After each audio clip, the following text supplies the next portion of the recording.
Hi அனைவருக்கும் வணக்கம். நாம் இன்றைக்கான பதிவில் பொது வழிபாட்டுத்தல மின்கட்டணம் பற்றி தான் பார்க்க போகிறோம். இது பார்த்திங்கன்னா தமிழக அரசு இப்போ ரீசெண்டாக ஒரு 15 அறிவிப்புகள் ஒரு முக்கியமான திட்டங்களை வெளியிட்டிருந்தாங்க. அதில் ஒன்று தான் பார்த்திங்கன்னா இந்த பொது வழிபாட்டுத்தல மின்கட்டணம். இதை பற்றி நாம் இப்போ தெளிவாக பார்க்கலாம்.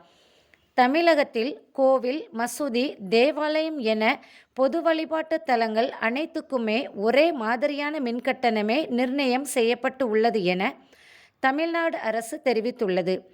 கடந்த 2024ஆம் ஆண்டு கட்டண விதியின்படி கோவில், மசூதி, தேவாலயம் உள்ளிட்ட பொது வழிபாட்டு தலங்களுக்கு ஒரு யூனிட்டுக்கு ரூபாய் 6.20 காசு நிர்ணயம் செய்யப்பட்டுள்ளது. இதில் முதல் 120 யூனிட்டுக்கு அரசு மானியமாக ஒரு யூனிட்டுக்கு ரூ. 3.13 காசு தரப்படுகிறது.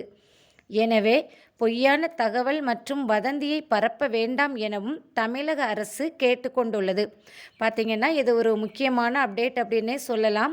இது நிறைய பேருக்கு தெரியாமல் இருந்திருக்கலாம். இந்த வீடியோ பற்றி முழுமையான பதிவு பார்க்கணுன்னா நம்ம சேனல் பிளேலிஸ்ட்டில் பார்த்திங்கன்னா 15 அறிவிப்புகள் 15 திட்டங்களும் பற்றிய முழுமையான தகவல்களை தெரிந்து கொள்ளலாம்.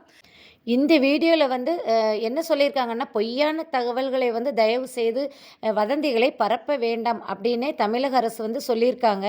ஏன்னா நிறைய பேர் முழுமையாக தெரிஞ்சிக்காமல் சரியான தகவல்களை தெரிஞ்சிக்காமல் பார்த்திங்கன்னா இது அப்படி இந்த மாதிரி அப்படின்னு சொல்லி புரளிகளை கிளப்பிட்டு இருப்பாங்க. ஸோ அதை தவிர்த்திடுங்கள் அப்படின்னு சொல்லி தெளிவாகவே கேட்டுட்ருக்காங்க. நம்ம பாக்கியம் பயனுள்ள தகவல்கள் சேனலை சப்ஸ்கிரைப் பண்ணாதவங்க சப்ஸ்கிரைப் பண்ணுங்கள். பக்கத்தில் இருக்க பெல் பட்டனை கிளிக் பண்ணுங்கள். அப்போ தான் நான் போடுற உடனுக்குடன் பயனுள்ள தகவல்கள் உங்களை வந்தடையும். அது மட்டும் இல்லாமல் உங்கள் நண்பர்களுக்கும் உறவினர்களுக்கும் ஷேர் பண்ணுங்கள். கண்டிப்பாக இந்த விஷயங்கள் எல்லாருக்குமே தெரிஞ்சிருக்கணும் அப்படின்னு நான் நினைக்கிறேன். லைக் பண்ணுங்கள். நன்றி, வணக்கம்.